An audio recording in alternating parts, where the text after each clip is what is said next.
본 팟캐스트는 지극히 개인적인 의견도 있습니다. 걸러서 들으세요.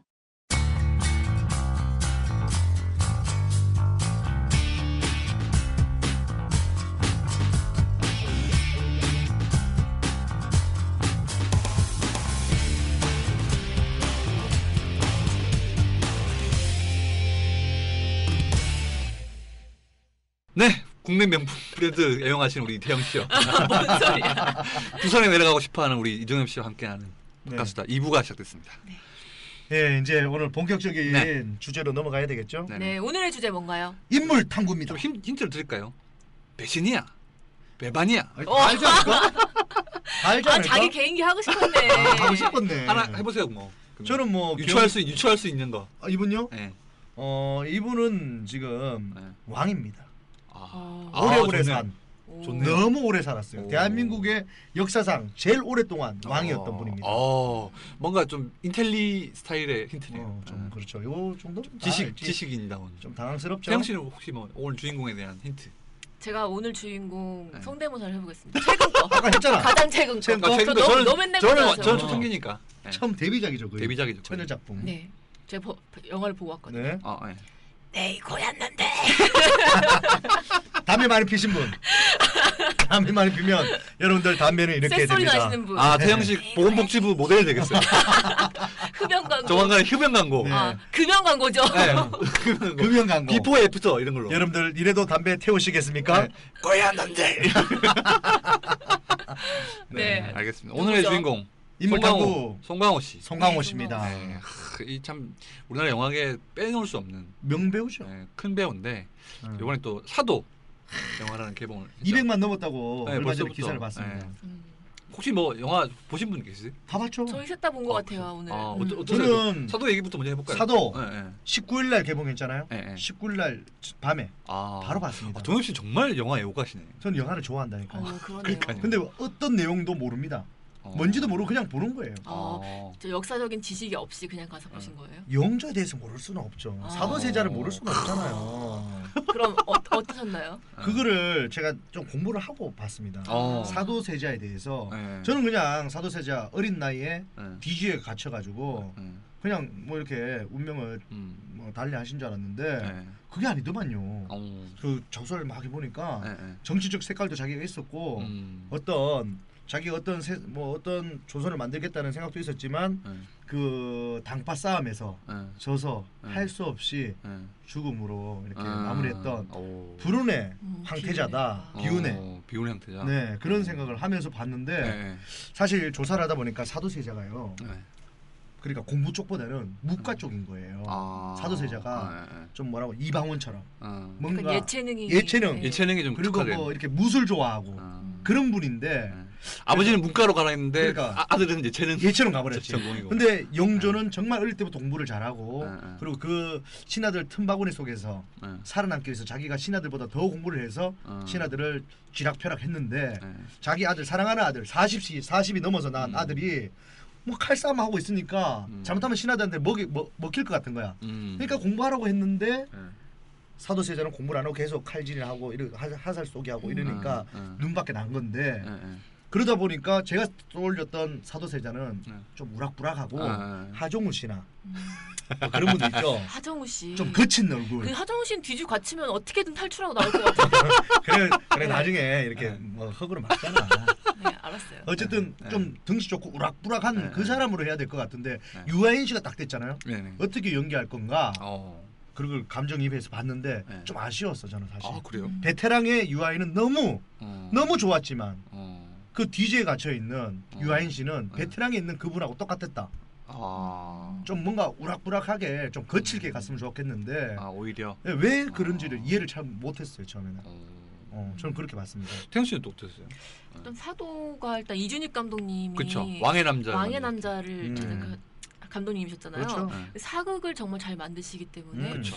굉장히 기대를 많이 하고 볼 수밖에 없었고 거기 나오는 배우 자체가 일단 송강호, 유아인 하면 우리 지난주에 얘기했듯이 요새는 아인 시대잖아요. 아인 시대. 그렇지.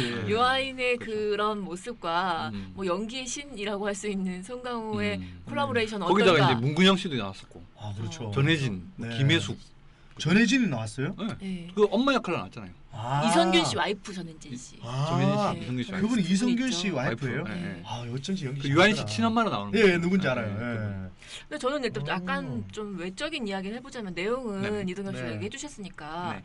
이제 거기서 송강호 씨가 영조로 나오는데 일단 나이 든 영조와 젊었을 때 영조를 이제 오가잖아요. 그렇죠. 한 여기를. 40대부터 70대까지 가죠. 네. 네. 제가 아까 뭐 이렇게 꼬였는데 이거 했지만 네. 예. 그 송강호 씨가 그 네. 나이 든 영조를 연기하기 위해서 네. 이거를 되게 연습을 많이 했다고 하더라고요. 네. 사실 나이가 든다는 게 주름이 생기고 뭐 허리가 굽고 이런 것만 목소리도 나이가 늙죠. 아니잖아요. 맞아요. 네. 목소리가 늙죠. 네. 그러니까 그거를 감독님도 이렇게 얘기하시더라고요. 이준익 감독님이 얘기하시더라고요. 계속 네. 그거 누르는 연습을 그러니까 음. 이렇게 누르는 연습을 하느라 되게 힘들었다. 근데 이거 되게 힘들거든요. 아, 저는 잘해요. 나는 이걸 먹고 살아요. 그런 힘드네요. 그런 이게. 발성이 비슷하네요. 아이 난 너무 잘해요. 누명의 추억에서의 발성과 15년 비슷한. 전이야. 25년 전이었어요. 너무 좋아요. 혹시 벤치마킹 한 거 아니에요? 제가 먼저 했잖아요. 동엽 씨 거를 제 송강호 거를 씨가 했겠지. 송강호 씨가 벤치마킹 한 거 아니에요? 그러니까.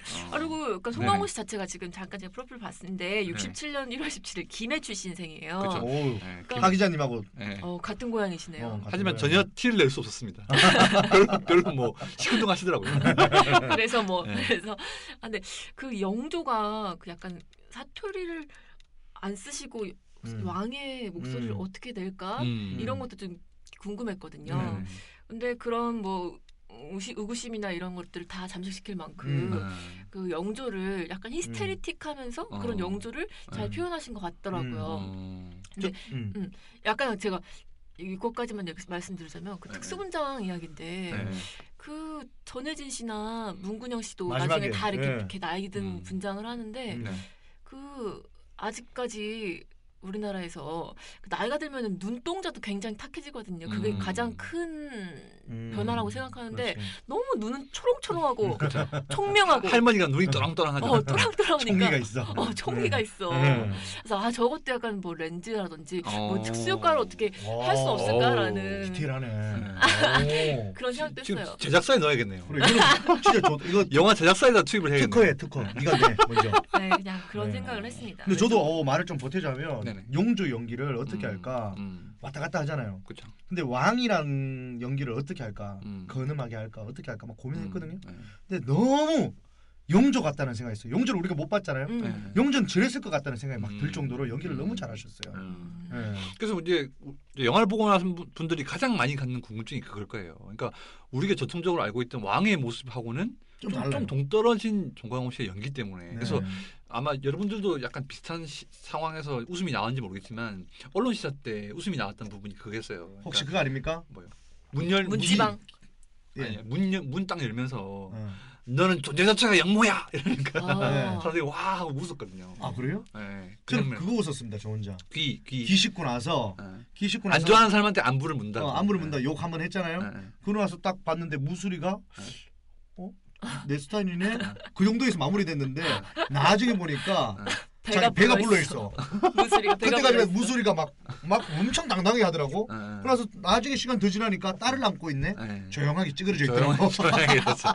그런 부분들. 예. 그래서 송강호 씨한테 제가 최근에 인터뷰를 했었는데 그런 말씀을 물어봤던 게 근데 왕이라고 하면 다 구분 목소리에 막 그죠. 근엄한 그런 걸 생각하지 않냐. 왕하면 이모죠 이모. 네, 이모 씨가 이제 왕을 많이 하셨는데 존재 자체가 영모야. 영모다 이러면서 이렇게 했을 것 같은데. 하시는 건데 실제로 그 역사 속에 보면 영조가 굉장히 좀 목소리가 얇고 좀 짜증도 많고 심지어는 그 왕 못 해먹겠다고 하면서 막 혼자 그 비원에 가서 울고 막 그랬대요. 그 영화 속에서도 계속 나 왕 안 한다 했잖아. 그 얘기를 계속 하는데. 짜증도 많이 나고 막 하소연도 많이 하고 그리고 심지어는 자기 공부를 열심히 했다고 아까 하셨잖아요. 공부를 훨씬 더 많이 해와가지고 막 이렇게 서로 자문해주고 경연하잖아요. 이렇게 배운 거 얘기할 때 막 신하가 못하면 막 쿠사리도 주고 내가 너 그거 모를 줄 알았다 이러면서 막 놀리고 이런 걸 되게 좋아하셨던 분이 실제로.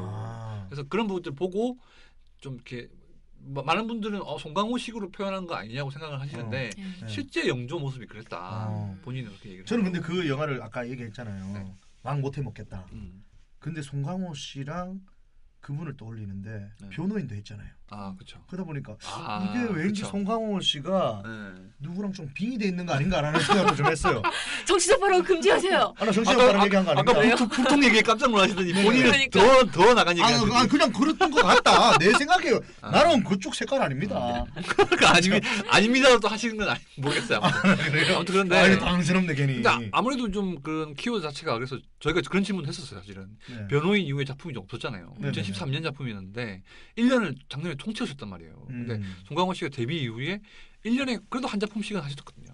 그래가지고 그때 막 그랬잖아요. 변호인 때 노무현 대통령 연기를 해서 막 그 연기 그 섭외가 막 떨어지는 게 아니냐 막 그런 얘기가 있었잖아요. 그래서 본인은 그게 그런 거 아니다고 했는데 아니나 다를까 이번에 이제 오랜만에 나오니까 기자들 질문을 할 때 이제 농담식이긴 하지만 아니 그 변호인 때문에 지금 섭외가 안 들어온 거 아니에요? 막 이러니까 본인은 아니라고 그냥 어떻게 하다 보니까 작년에 그냥 사도를 쭉 찍었는데 영조 연기를 좀 준비를 많이 하려다 보니까 어떻게 한 해를 쉬었다 이렇게 얘기를 하더라고요. 저는 근데 이준익 감독에 대해서 얘기를 좀 하고 싶은 게 네네. 저는 이준익 감독 영화는 믿고 보는 영화다. 네네. 뭐 이런 얘기를 합니다. 왜냐하면 일단 왕의 남자도 그랬고 라디오 스타 너무 재밌게 봤어요. 소원도 재밌게 봤어요. 맞아. 소원. 그렇게 하면서 충무로에서 이야기꾼이다. 어떻게 저 재밌는 얘기를 할까 그런 생각했는데 사도 이준익 감독이라니까 더 보게 된 거예요. 저는 사실 송강호나 이야기는 다른 분들이 쓰신 건데 시나리오 작가 3분 따로 계시던데. 근데 그분이 이제 그렇게 얘기가 돼 있어요. 적절한 시기에 치고 나오시네. 그런 얘기하면 오빠 할 얘기 없는데 더 이상. 알겠어요. 급하게 마무리하겠습니다. 조금만 있으면 헤드락 끄실 분위기네요. 안 찍어 송강호 또 있잖아요. 그래서 어쨌든 이준익만의 어떤 이야기로 풀어낼 것이다. 뭐 해악도 있고 막 사극이니까 맞아요. 어떤 뒤에 막 감동도 주고 막 눈물 쏙 빼낼 정도로의 어떤 얘기가 나올 거라고 생각했는데 그 부분에서 좀 약했다 이번에. 저도 공감. 못 울었어. 울고 싶은데 못 울었어. 그 왕의 남자 때는 그런 어떤 아까 말씀하셨던 해악도 정말 적절하게 배치가 됐고 인물도 캐릭터가 다 연민이 가고 그 왕 역할을 했던 장재영 씨였나 정진영 씨조차도 좀 연민이 가고 뭐 강성현 씨나 뭐 이런 인물들 개개인이 그 다 이유가 있잖아요. 왜 그랬는데 그랬는지. 이번에는 약간 어떻게 보면 송강호 씨도 비호감이었어요. 그러니까 너무 연기를 잘하셨으니까 영조가 비호감처럼 보였던 거예요. 근데 저렇게까지 하면서 약간 중간에는 좀 약간 루즈했던 부분도 있었고 그 마지막에 사실 이거 스포가 될 수 있나요? 그렇죠, 그럴 수 있죠, 충분히. 그러면 사도의 아들 정조. 정조가 그 어머니 회가변 열어들으면서 춤을 추는 그 부분이 사실은 모든 감정이 터져 나와야 되는 그런 부분이었는데 일단 이건 뭐 주거리와 크게 관계가 없는 그러니까 누군지를 얘기 안 했어요. 그분이 나와서 뷰티춤을 출 때 사실 이게 앞에 게 차곡차곡 잘 쌓였다면 클라이맥스 부분 탁 터져서 감정이 분출이 돼야 나름 되는데 클라이맥스 부분이었죠. 근데 사실 저는 거기서 딱 약간 걸리더라고요. 그런 부분에서 좀 매끄럽지 못한. 저는 문장 씨 분장 때문에 좀 그랬어요. 마지막에 그런 얘기도 많았어요. 분장이 너무 왜 저러지? 초롱초롱한 눈망울 그 얘기를 했어요. 그런 것처럼 이준익만의 어떤 얘기를 못 풀어낸 것 같다. 좀 아쉽다. 네. 알겠습니다. 뭐 사도 얘기 많이 하고 있는데 저희가 이제 주제가 이제 송강호 이제 인물 탐구니까 제가 좀 대충 좀 프로필을 좀 말씀을 좀 드리는 걸로 할게요. 67년 1월 17일 생이셨는데 김해 출신이고 이제 부산 지역 이제 극단에서 연기를 시작했다가 90년에 이제 연무대 되게 유명한 극단이죠. 김윤식 씨하고 막 김윤석 씨도 있었고 이제 되게 유명한 극단이었는데 거기서 계시다가 이제 96년에 이제 돼지가 우물에 빠진 날에서 단역을 나오시고 97년에 초록물고기 에서 이제 나오셨는데 이때 이제 많은 분들의 반응이 뭐였냐면 진짜 그냥 길에 가던 양아치를 하나 섭외한 거 아니냐. 맞아. 진짜 조폭이. 진짜 조폭을 섭외한 거 아니냐. 뭐 그런 얘기를 들을 정도로 되게 리얼했던 그런 이제 출연이 있었고요. 그 다음에 되게 유명했죠. 송능한 감독님 97년에 나왔던 넘버 3. 여기서 단번에 일어납니다. 네. 그 최영이. 불사파. 불알 생각만 해도 굉장히 그쪽에 뭐 하나 뭐 이렇게 해서 불사파. 냉혈한 우리 냉혈한이. 그 오랜만에 한번 해볼까? 현정아. 그 라면 먹고도 달리 이렇게 됐잖아. 그 누구야? 그거 현정아. 형님 임춘혜입니다, 형님. 나가 있어. 내가 빨간색이라 하면 빨간색이야. 내가 현정아 하면 현정아야. 뭐 그런 얘기도 있고. 지금 방금 이동엽 톤으로 얘기한 것 같은데요. 근데 제가 개그맨을 꿈꿨을 시절에 제가 저보고 이제 대학교 1학년 때 아직도 기억나는 게 수능을 끝내고 이제 시간이 많이 남잖아요. 11월 달에 이제 못 봤던 영화를 다 빌려봅니다. 그때 넘버 3를 본 거예요. 송강호라는 사람이 너무 기억에 남는 거예요. 너무 웃기고. 그래서 걔 역할을 맨날 따라하고 다시 돌려보게 해서 송강호 대사를 처음부터 끝까지 다 외웠어요. 진짜요? 그러고 나서 대학교를 가서 이제 뭘 할 때마다 내가 재영? 또 그러가? 막 하면 애들이 야 너 거기 개그맨 해도 되겠다. 너 왜 그렇게 웃기니? 그러면서 그때부터 개그맨의 꿈을 꾸었던 송강호 씨는 저한테는 어떻게 보면 송강호 씨와 서태지 씨의 큰 영향을 받았네요. 네, 그렇죠. 송강호 씨를 보면서 꿈을 키웠어요. 송강호를 보면서 배우의 꿈을 키운 게 아니라 개그맨의 꿈. 왜냐하면 그 영화가 너무 재밌었어. 그렇죠. 송강호 너무 웃겼어. 초반에는 개그맨인 줄 아시는 분도 굉장히 많았을 정도로 그랬으니까.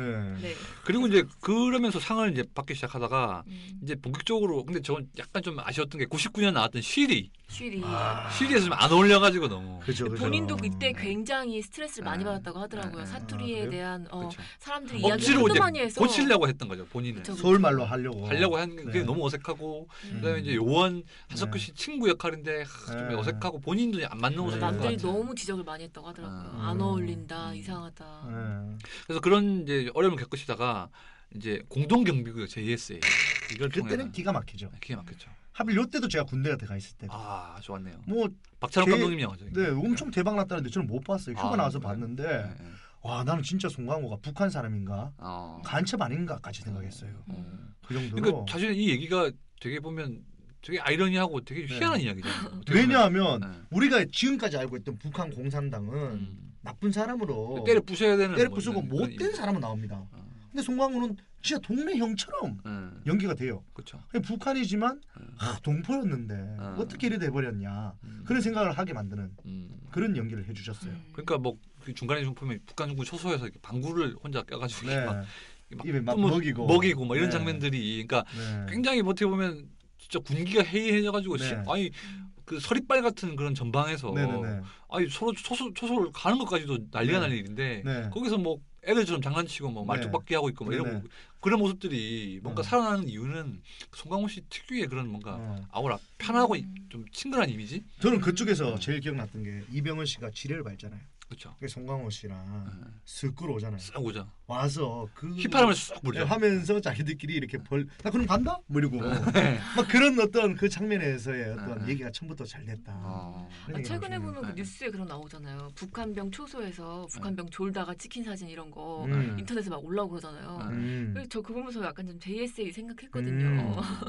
그 사람들도 저기 생활이고 이렇게 사람이고 한데 아무리 그쪽에 있어도 그렇게 되지 않을까? 그래서 박찬욱 감독님하고 이제 이때 이 작품으로 인연을 맺었던 송강호 씨가 나중에 이제 복수는 나의 것, 박쥐 이런 작품까지 이제 이런 박찬욱 감독님과의 인연을 좀 이어가는 작품이 있었고, 그래 그때부터 이제 난리가 납니다. 보면은 이후 뭐 난리 나요. 그러다가 반치광. 반치광도 있었죠. 반치광으로 처음으로 홀로서기를 합니다. 그때 저 기억이 나요. 첫 주연.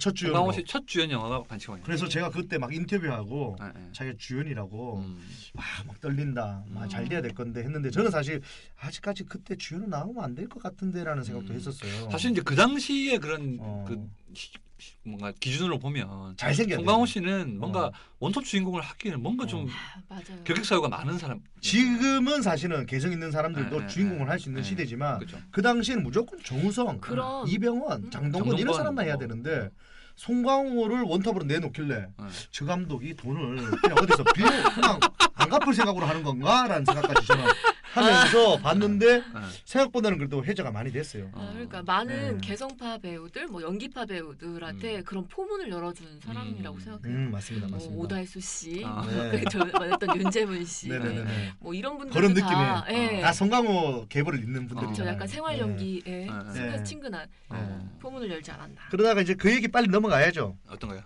빨리 가야죠. 반치광에서 이제 2003년으로 가야 됩니다.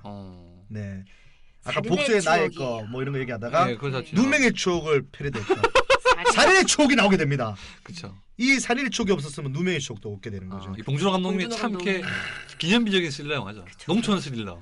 2003년 작품인데도 지금 벌써 12년이 넘었잖아요. 요즘 가끔씩 이렇게 방송하는 거 봐도 재밌어요. 그냥 중간부터 보기 시작하면 계속 봐야 돼요. 봐야 돼. 맞아요. 그런 영화가 몇 편 있어요. 네. 테이크도 그렇고 처음부터 그냥 보면 무조건 봐야 되는 영화 몇 편 있어요. 케이블을 너무 많이 해주니까 살인의 추억은. 근데 저도 진짜 그 말씀 대로 계속 보게 돼요. 그러니까 이 영화가 되게 웃긴 점은 볼 때마다 그 포인트가 달라요. 재미가. 그래서 저는 처음에는 뭐 저도 개봉할 때 봤지만 요즘에 다시 보면 송강호 씨 연기 디테일적인 부분 있잖아요. 되게 웃긴 거 있잖아요. 예를 들면 뭐 저는 되게 감탄했던 게 그 롱테이크 씬, 그 이제 현장 검증할 때 송강호 씨가 막 돌아다니면서 막 경위가 지나니까 야 오지마 야 현장 검증 어떻게 하는 거야? 그 할아버지가 이제 그 누구죠? 그 괴물에도 같이 변희봉 씨가 이렇게 그 무슨 논두렁에서 내려오다가 미끄러지잖아요. 꿀발한 논두렁에 이러면서 막 할배 이러면서 막 이렇게 하는 장면이 보니까 그 합을 다 짜놨을 거 아니에요. 미리. 그러니까 적당 이 타이밍에 돌아서 미끄러지고 이 타이밍에 경위가 지나가고 이 타이밍에 뭐 경례를 하고 뭐 이런 거니까 그런 걸 보면 볼수록 그 합이란 게 대단하다. 저는 경외감을 또 느낀 게 와 대한민국이 강간의 뭐 나라야 뭐 그 강간의 왕국이 하면서 날라차기 하는 거 있죠. 오 날라차기. 너무 웃긴 거예요. 강간의 왕국 그 대사는 그 본인 애드립이었대. 다 애드립이지. 그게 느껴지는 거야. 굉장한 애드립 있잖아요. 뭐죠? 밥은 먹고 다니냐? 그렇죠. 이게 애드립이에요? 자기 애드립이었어요. 그것도 애드립이에요. 그거 회자 많이 됐잖아. 많이 회자됐죠. 그걸 막 개그맨들이 아마 막 엄청 그걸 했었어요. 유행어처럼 만들어가지고. 맞아요. 너는 돈은 갖고 다니니? 건달들은 보면서 야 너 돈은 갖고 다니니? 이런 얘기도. 그리고 뭐 좀 그 작품에서 또 기억나는 연기가 맨 마지막 장면.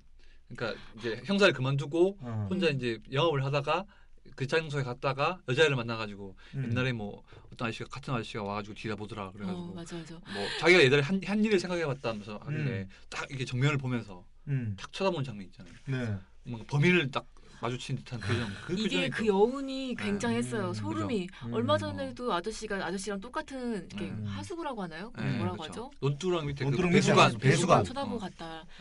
그런 약간 좀 뒷골이 싸늘해지는. 그러니까 사실은 그 영화 화성연쇄 사건의 그런 사건이 이미 다 미제 사건으로 남아 있는 상태였고, 범인이 모른다는 건 다 알고 있잖아요. 그러니까 과연 범인이 잡히지 않는 스릴러 영화라는 게 과연 가능할까? 그렇죠. 그런 걸 생각해봤을 때 정말 그런 송강호 씨의 연기와 봉준호 감독님의 그런 그 설정 자체는 정말 지금 12년이 지났지만 아직 진짜 저는 사실 스릴러고 무섭잖아요. 좀 공포스럽고 중간중간에 막 납치되고 그런 그 무서운 영화를 송강호만의 특유의 코믹 개그로 잘 풀었기 때문에 이게 대박이 났다. 딴 분이 했다면 살인 추억은 그냥 무서운 여러분하고 저희만의 추억으로 간직할 뻔했어요. 감독님하고 봉준호 감독님하고 그냥 관객들만의 추억으로 누구한테도 회자되지 않고 그렇게 될 뻔했는데 두고두고 이제 얘기가 되죠. 그러다가 그러면서 또 넘어갑니다. 꼭 이제 좀 넣어야 되는 작품이 밀양 한번 가야 되지 않을까요? 밀양 전에 괴물이죠. 괴물 2006년도에 우리 고화성 씨도 나왔던 봉준호 감독님 이적 씨 봉준호 감독님 영화 두 번째 작품 드디어 1000만을 넘기죠. 괴물로 어떻게 보면 첫 1000만을 넘기게 되는. 그러니까 괴물에서도 어떻게 보면 굉장히 생활 연기였어요, 그죠? 매점 아저씨. 매점 아저씨. 근데 처음에 보면 막 다리 몰래 이렇게 손님 몰래 뜯어먹다가 배지몽 씨한테 걸려가지고 맞고 막 이런 장면. 그리고 전 되게 웃겼던 게 그 추리닝 바지가 회색이었잖아요. 근데 그거를 설정을 했대요. 그러니까 동전을 많이 들고 다녔을 것이다. 그러니까 주머니 부분을 이렇게 불룩하게 이렇게 나오게 하고 무릎을 엄청 튀어나오게 만들어가지고 그걸 디테일을 자기가 디테일도 있어요. 뭐요? 그 탈색인가 머리 노랗게 염색했잖아요. 근데 그것도 뿌리부터 다 한 게 아니야. 여기는 약간 좀 신경 약간 자란 느낌으로. 정말 되게 한심해 보이고 염색을 했는데 관리는 안 하는 관리 안 하는 그런 느낌 듣고. 너저분한 느낌. 그런 너저분한 아저씨인데 갑자기 딸이 납치가 되면서 아주 영웅이 되지. 영웅이 되려고 하는데 근데 그 모습도 되게 보면 그 되게 막 전사가나 그런 느낌이 아니라 진짜 막 그런 발버둥 치는 듯한. 그러니까 쓰레빠 신고 막 멀리서 보면 되게 막 웃긴데 가까이 보면 되게 짠하고 막 이런 느낌 있잖아요. 저는 그래서 그 장면 기억나는 게 그 고화성 씨가 이제 그 합동 분향소에서 이제 다 이제 막 사람들 울잖아요. 근데 가족들 들어와가지고 막 박해일 씨는 화내고 배두나 씨는 울고 그러는데 막 위에서 그 장면을 딱 내려다보는 게 있어요. 막 서로 막 구르고 막 넘어지고 막 서로 막 울고불고 하는 장면에서 변희봉 씨가 배두나 씨 그 추리닝에서 속옷이 나올까 봐 그걸 막 가려줘요. 그런 장면들이 있는데 참 이게 삶이란 게 그 딸이 뭐 손녀가 없어 죽었다는 상태에서도 딸이 속옷이 나오면 안 되겠다 싶어하는 그 아버지의 마음이라든가 이런 것들이 막 얽혀가지고 막 보면 되게 얼핏 보면 되게 웃긴 장면인데 실제 보면 되게 슬픈 상황이잖아요. 그죠. 또 그런 걸 캐치. 우리 현실 속에서 자주 일어나는 일들입니다. 이게. 그렇죠. 근데 저는 괴물을 했을 때 어떤 공상과학이나 어떤 괴물을 물리치는 영웅들이 멋있는 분들이 나와야 되는데 송강호 씨가 이렇게 물리치잖아요 마지막에. 그래서 더 현실감이 있었다. 진짜 우리 현실 속에서 괴물이 나오면 진짜 잘생긴 사람이 괴물을 무찌르지 않습니다. 어떻게 학이잖아. 우리 같은 이동엽 이런 애가 가서 무찌르지. 아니 두 분이 제일 먼저 도망갈 것 같은데. 아니 잘생긴 사람은 여기 없다니까. 얼굴 다칠까봐 조심한다고. 그래서 우리가 다 우리 얘기하는 것 같아서 너무 좋았습니다. 그리고 그리고 나서 이제 2007년도. 그쵸. 제가 아까 그때도 지난주에 얘기했던 빼놓을 수 없는 우아한 세계 한번 얘기해보고 싶습니다. 크게 뭐 이렇게 막 대박 나고 하진 않았지 않나요? 그렇죠. 근데 좀 송강호 씨가 좀 연기가 좀 많이 넓어졌다는 평가를 많이 받죠. 그러니까 사실은 좀 독특한 캐릭터로서만 좀 많이 인상이 깊었잖아요. 그러니까 많은 분들이 송강호 씨 연기를 생각할 때 작품보다는 캐릭터가 먼저 떠오르긴 마련이거든요. 그렇죠. 뭐 삶의 추억의 형사라든가 아니면 괴물의 아버지라든가 아니면 그런 느낌이 드는데 우아한 세계는 뭐랄까 그 좀 튀지는 않지만 뭔가 아빠로서의 그 고뇌라든지 이런 좀 깊이 있는 연기가 좀 드러났던 작품. 그에 또 개봉했던 미량도 좀 빼놓을 수 없죠. 그러고 나서 상 받았나요? 네, 그렇죠. 근데 전도연 씨가 너무 상을 많이 받아가지고 약간 좀 묻힌감이 있었죠, 사실은. 하지만 송강호가 옆에 있었기 때문에 전도연이 빛났다. 그렇죠. 그만큼 받쳐주는 연기도 정말 잘한다는 그 느낌을 준 게 아마 미량이 맞죠. 왜냐하면 받쳐주는 게 누구냐 따라서 여배우가 돋보입니다. 그렇죠. 그 요번에 이병헌 씨하고요. 전도연 씨 했던 영화 협녀 어떻게 됐어요? 봐봐요. 누가 바치냐 따라서 느낌 다르죠? 갑자기 그 얘기를 누가 바쳤어요? 누가 바쳤나요? 이병헌 씨가 바쳤죠. 이병헌 씨가 못 바쳤나요? 못 바친 게 아니라 이병헌 씨가 더 대단하니까 더 대단하다 보다는 자기 뭐 어떤 색깔이나 또 외모적인 부분이나 뭐 이런 것들 때문에 이게 뭔가 받쳐주기 좀 애매해요. 근데 송강호 씨는 그 여배우를 돋보이게 해줄 수 있을 정도의 그러니까 스스로 좀 누르는 능력 같은 것도 뛰어나다. 그리고 외모가 푸근하다 보니까 뭐 그러면 누구 보겠어요? 전도연 씨 본단 말이에요. 그래서 그쵸. 많이 봐주셨다. 저는 그렇게 얘기하고 싶어요. 그리고 이제 이후에 좀 뭐 작품들이 있었는데 사실은 이제 그러면서 이제 설국열차로 한번 넘어가 볼까요? 네, 이게 2013년을 얘기 안 할 수가 없어요. 사실은 송강호 씨 얘기할 때 이 세 작품, 그러니까 설국열차, 관상, 변호인까지 이게 한 해에 나왔어요. 그래서 이 관객만 해도 3천만 원을 넘겼다는 기록을 세웠죠. 난리가 났잖아요 그때. 그렇죠. 맞습니다. 근데 이 연기에서도 다 장르도 다르고 연기도 달랐고 그런데 진짜 송강호란 배우가 정말 흥행성이나 대중성에 있어서 그리고 작품성에 있어서도 정말 진짜 양손에 뭔가 다 잡았다. 한때는 저희가 그랬잖아요. 뭐 설경구, 최민식, 송강호의 트라이카 시대였다고 한다면 2013년만큼은 정말 송강호를 진짜 최고로 들 수 있는 그런 한 해가 맞습니다. 요즘 보면은 밑에서부터 뭐 2007년 이후 데뷔부터 보면은 쭉 맡았던 역할들이 2007년요? 그러니까 정확히 그 전에는 뭐 단역, 한수 뭐 이렇게 조연 이렇게 있었는데요. 2007년을 기점으로 나눌 수 있어요. 그 전까지 10년 동안 연극판에 계셨어요. 그렇기 때문에 영화계로 본격적으로 뛰어든 건 2007년 넘버 3라고 볼 수 있는데 넘버 3 2007년 아니에요? 97년.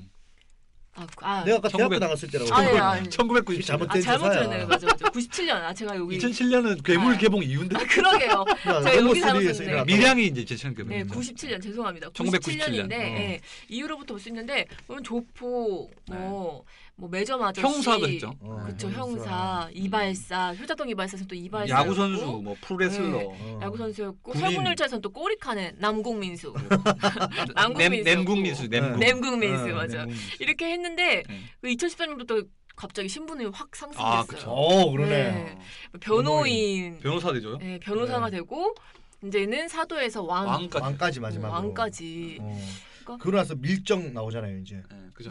밀정이라는 또 영화에 또 출연 감독님 영화에 출연하게 되시는데 거기서도 그러니까 쉽게 생각하시면 암살 영화의 이정재 씨가 주인공인 그냥 영화로 생각하시면 좀 편할 것 같아요.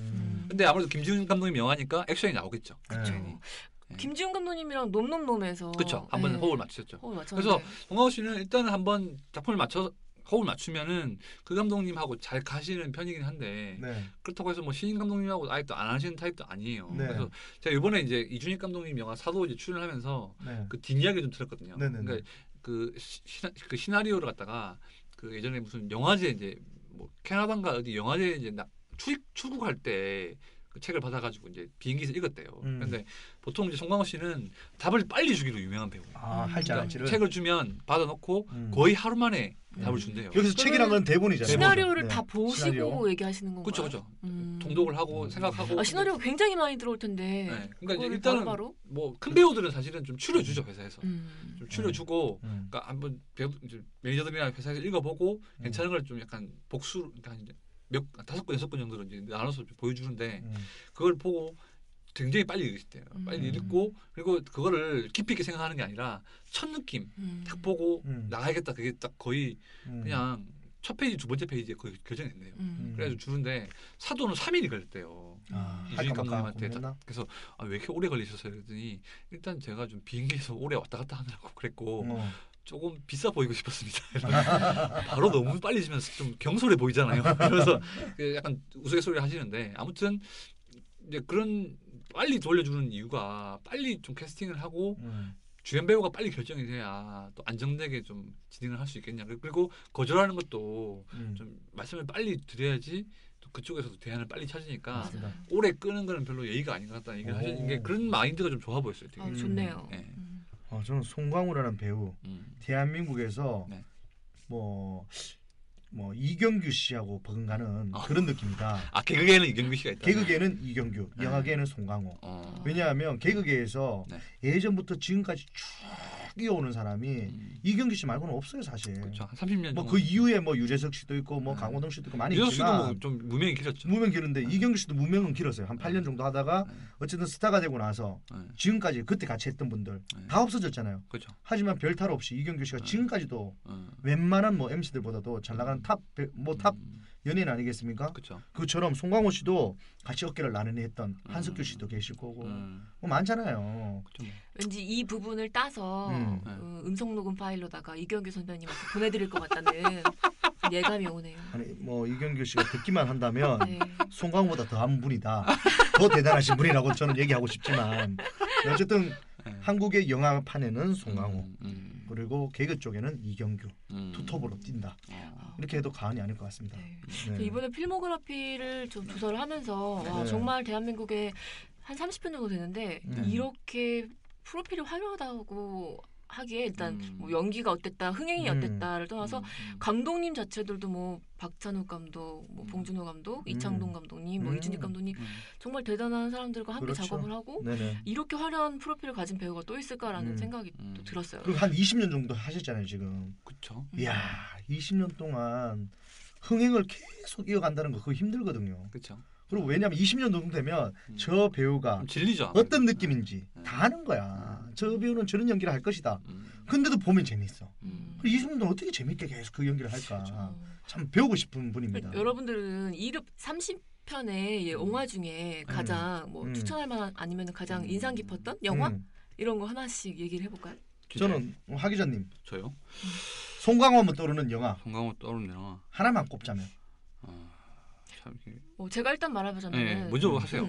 저는 의외로 뭐 다른 뭐 대천만 관객이 든 영화들도 많지만 그 송강호 씨의 멜로를 볼 수 있었던 영화 푸른 소금이랑 박쥐 너무 좋아하는 영화거든요. 푸른 소금이요? 푸른 소금 같은 신세경 씨랑 같이 했던. 좀 나는 좀 서로 러브 라인이 제 정상을 안 맞았어요. 저하고 러브 라인이 안 될 건데 정말 송강호 씨가 멜로 이렇게 의아할 수 있잖아요. 근데 저는 박쥐를 통해서 송강호라는 배우를 사실 여자들이 좋아하는 그러니까 젊은 한 20대 여성들이 좋아하는 그런 남성은 아니잖아요. 사실 뭐 정우성 씨도 있고 뭐 이런데 사실 저는 박쥐를 보면서 송강호가 이렇게 섹시한 배우였구나. 그럼 박쥐 때는 뭐 공감할 수 있겠네요. 물론 그 전라 노출 이런 걸 떠나서 굉장히 섹시하다는 걸 봤고 역시 여기서 봤고 푸른 소금에서 그 남자 완전 남자예요. 그러니까 막 상남자. 상남자 그게 그러니까 막 그 조폭이고 막 이렇게 강하고 이래서 남자가 아니라 그 신세경 씨를 아끼고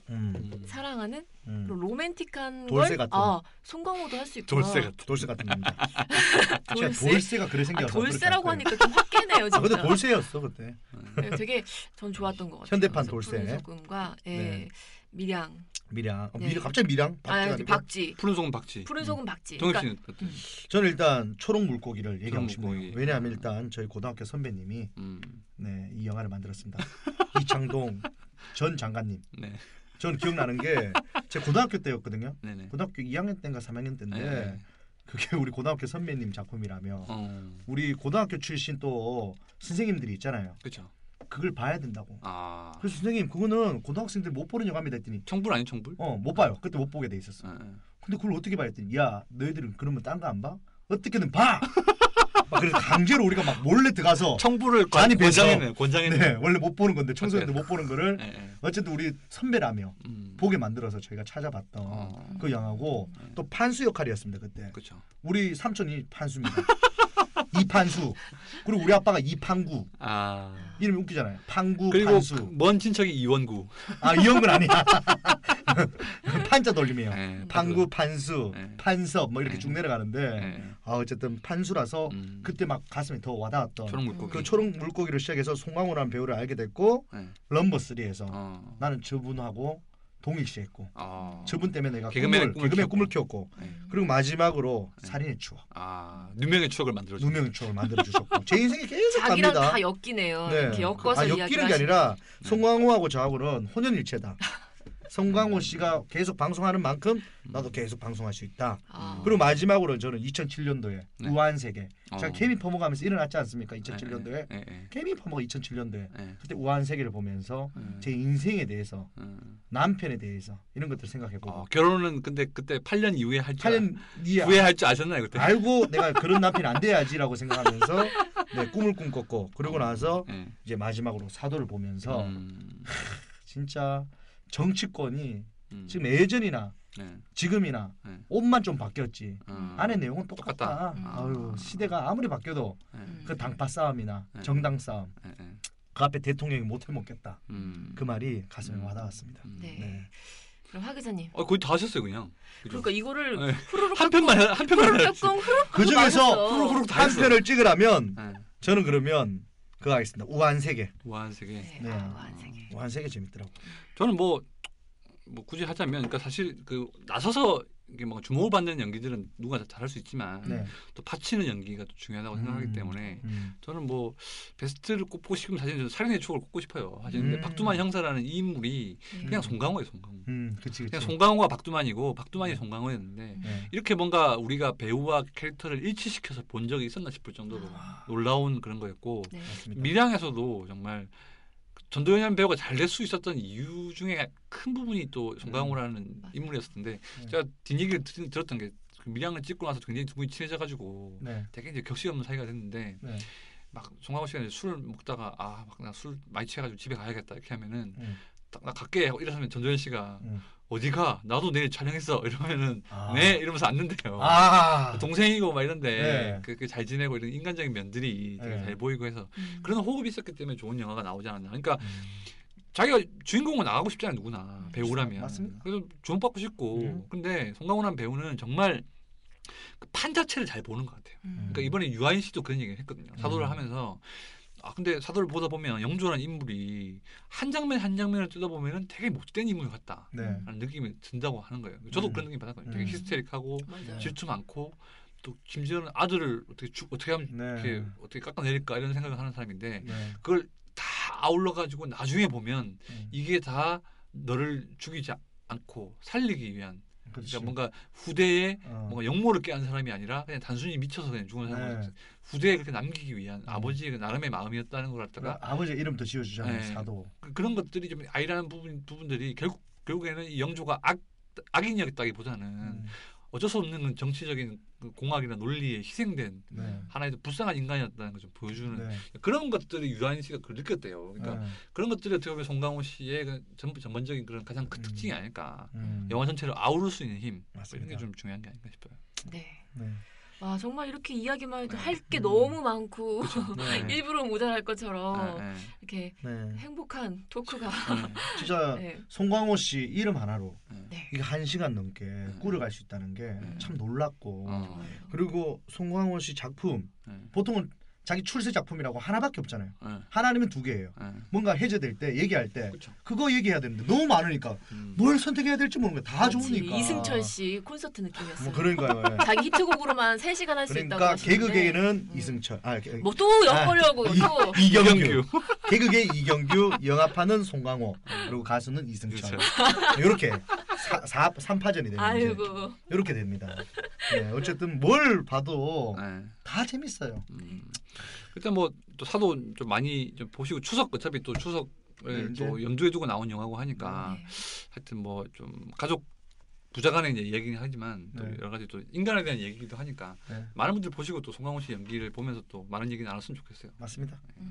자 그러면 아쉽지만 마무리할까요? 그렇죠. 또 오늘 또 나오셔가지고 또 두 분 다 열의 있게 또 해주시고. 저희가 근데 박하수다가 처음에는 정말 두수도 없고 사실 우리가 연애 얘기를 하겠다놓고 우리 얘기만 하다 끝났어요. 그쵸. 근데 지난주부터 저희가 지금 어떤 심도 있는 얘기도 멸사봉공의 자세로 사적인 얘기를 전혀 안 하고 있죠. 애기 얘기 하고 싶은 건 너무 많지만 참으면서 저도 이동엽의 신토크 박스 얘기하고 싶지만 참아내면서 막 얘기하면서 우리가 얘기하는데 생각보다 순위는 좀 아쉽다 아직까지. 근데 언젠가 또 알아주실 날이 있다고 그래서 끝은 마지막으로 여러분께 좀 얘기하고 싶은 게 구독하기 좀 많이 해주시고 구독하기 별점 좀 많이 주시고 댓글도 좀 많이 달아주시고 여러분들이 혹시라도 들으면 저희한테 뭐 돈은 못 주니까 구독하기라도 해달라. 돈 대신 구독하기 한 번만 눌러주시면 저희가 이 방송을 더 양질의 방송으로 만들어줄 수 있다. 지금은 이 정도도 많이 한 거예요 우리가. 그렇잖아요. 그렇죠. 지금 인기에 비해서 많이 한 거야 우리. 도와주십시오. 결국에는 개미핥기처럼 가네요. 우리가 만약에 100위권 안으로 들어간다. 그러면 그 이태영 씨가 뭐 이렇게 수영복 차림으로 뭔가 슬로건을 그걸 들고 있는 거예요. 내 슬로건. 쌀쌀해 죽겠는데. 백이 겨울에 한겨울에 쌀쌀한데 수영복 입으라고요? 비키니를 입고 우리 백이 안에 들어왔어요. 이 슬로건을 잡는 거지. 딱 들고 있는 거지. 그 사진 올리겠습니다.